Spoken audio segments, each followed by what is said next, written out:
Finally, I want to introduce State Senator Steve Panagiotakos. As all of you know, he is a tremendous leader in this region, but he's also a leader in the Massachusetts Senate. He's the chairman of the Senate Ways and Means Committee, but more than that, and it's a very important role, one of the top people who work with the governor and the House to formulate the state budget. But more than that, he has been so involved in higher education in this state over a period of years. He understands the importance of public higher education, and he really played a leadership role in bringing us together and getting this deal done. So please welcome a great friend of the university, State Senator Steve Panagiotakos.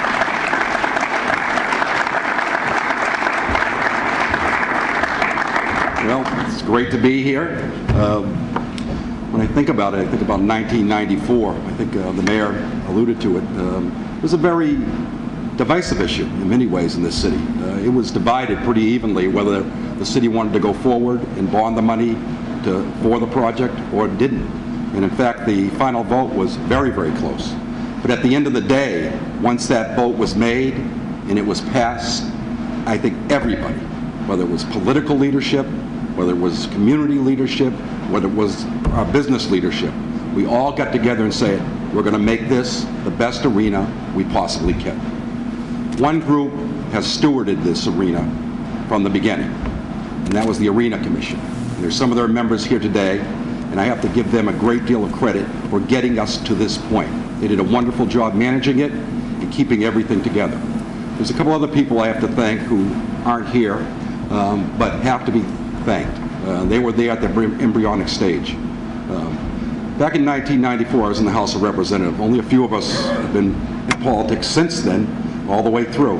You, Mayor, the Chancellor, and I don't know if there was anybody else left here.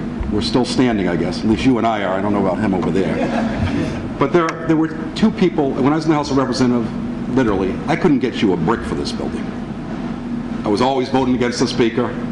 You know, I was always the one rabble-rousing, the voice in the wilderness. But there were two other representatives from the city of Lowell that could. One was John Cox, who delivered the $20 million language and the authorization for this building.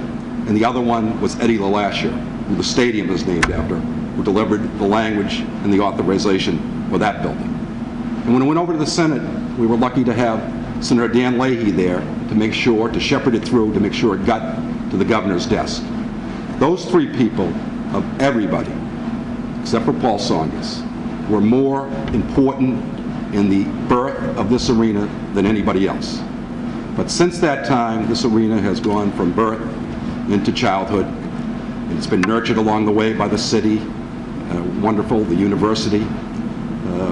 But we had two people who are no longer city councilors who got together, both of them, one birthed the idea of turning this arena over to the university, and the other one nurtured it. And that was Mike Lindsay and Alan Kazanjian.